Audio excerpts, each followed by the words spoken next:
Hello வணக்கம் and welcome to மாயவலை. எல்லாரும் எப்படி இருக்கீங்க? எல்லாரும் நல்லா இருப்பீங்கன்னு நம்புகிறேன். சமீபத்தில் வெளியான வர்ஷா பரத் இயக்கிய பேட் கேர்ள் திரைப்பட டீசர் சமூக ஊடகங்களில் பல்வேறு சர்ச்சைகளை உருவாக்கியிருக்கு.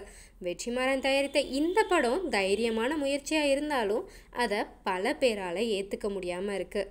பேட் கேர்ள் டீசர் வெளியீட்டுக்கு அப்புறம் பிராமண பெண்களின் தனிப்பட்ட வாழ்க்கையை சித்தரித்தது எப்படி தைரியமாகவும் புதுமையாகவும் இருக்கும்னு ஒரு விவாதம் கிளம்பியிருக்கு. படத்தோட டீசரை ஷேர் பண்ண டைரக்டர் பா ரஞ்சித் இந்த படம் பெண்களின் போராட்டங்களை வலிமையாக சித்தரிக்கிறது, இது ஒரு புதிய அலை சினிமாவை உருவாக்கும் முயற்சி அப்படின்னு சொல்லியிருக்காரு. இந்த டீசர் பற்றி பல பேருக்கு உள்ள கருத்து என்னன்னா, பா ரஞ்சித், வெற்றிமாறன் மாதிரியான இயக்குனர்கள் உண்மையான சமூக சிக்கல்களை வெளியே சொல்லணும்னா ஒரு முஸ்லீம் பொண்ணோட வாழ்க்கையை உண்மை நிலவரத்தோடு எடுத்து காட்டுவாங்க. ஆனால் அவங்க அப்படி செய்ய மாட்டாங்க. ஏன் அப்படின்னா அவங்க இதுக்கான எதிர்ப்புகளை சந்திக்க வேண்டியிருக்கும். அதே சமயத்தில் இயக்குனர் மோகன்ஜி என்ன சொன்னாருன்னா, ஒரு பிராமண பெண்ணின் தனிப்பட்ட வாழ்க்கையை சித்தரிப்பதற்கு அவர்களுக்கு தைரியம் இருக்கிறதா, இதை அவர்கள் சொந்த சமூகத்துடன் செய்யலாமேன்னு கடுமையாக விமர்சிச்சிருக்காரு. அது மட்டும் இல்லாமல் பிராமண பெண்களோட தனிப்பட்ட வாழ்க்கையை மட்டும் துல்லியமாக காட்டுறது பாகுபாடாக இருக்கும்னு, அவங்களோட குடும்பங்களையும் கலாச்சாரத்தையும் அவமதிக்குது. நீங்கள் உண்மையாக சமுதாய பிரச்சனைகளை சொல்ல விரும்பினா உங்களோட சொந்த சமூக பெண்களோட நிலையை சொல்ல வேண்டும்னு சொல்லியிருக்காரு. இதுக்கு இயக்குனர் வர்ஷா அவங்களோட எக்ஸ்பிளனேஷனை கொடுத்துருக்காங்க. அது என்ன அப்படின்னா, இந்த படம் ஒரு உரையாடலின் தொடக்கம் மட்டுமே. இது ஒரு சுய உதவி புத்தகம் அல்ல. கதாநாயகி முழுமையான நபராக இல்லாமல் குறைகள் நிறைந்த மனிதராக சித்தரிக்கப்படுகிறாள். இது பெண்களை புனிதவாதிகளாக அல்ல, மனிதர்களாகவே பார்க்க வேண்டும் என நான் நினைக்கிறேன் அப்படின்னு சொல்லியிருக்காங்க.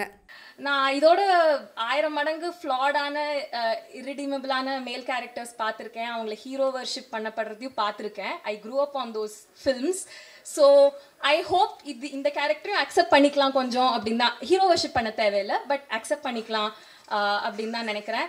நான் பெண்கள் சரக்கடிக்கணும், தம் அடிக்கணும் அப்படிங்கிறதெல்லாம் என்டார்ஸ் பண்ணல இந்த படத்தில். I am just telling the story of a girl. That's all this film is. It's just a story. And பெண்கள் மனிதர்களாக இருக்கலாம் அப்படிங்கிறது தான். எப்போவுமே புனிதர்களாக இருக்கணுங்கிற அவசியம் இல்லை, மனிதர்களாக இருக்கலாம். That's all. இதெல்லாம் ஒரு பக்கம் இருக்க, சில பேர் இந்த படத்தை போல்ட் அண்ட் ரெஃப்ரெஷிங்னு வரவேற்கிறாங்க. மற்றவங்க இது ஒரு பிரிவினரை மட்டுமே புண்படுத்துதுன்னு கடுமையாக விமர்சிக்கிறாங்க. இது சோஷியல் ரிலேட்டட் தாட்ஸை ஊக்குவிக்குதா இல்லை ஒரு குறிப்பிட்ட சமூகத்தை விமர்சிக்குதா அப்படின்னு கேள்விகள் எழுந்திருக்கு. இந்த டீசர் ரிலீஸ் பற்றி பொதுமக்களோட கருத்து சமூக ஊடகங்களில் பரவலாக பேசப்படுது.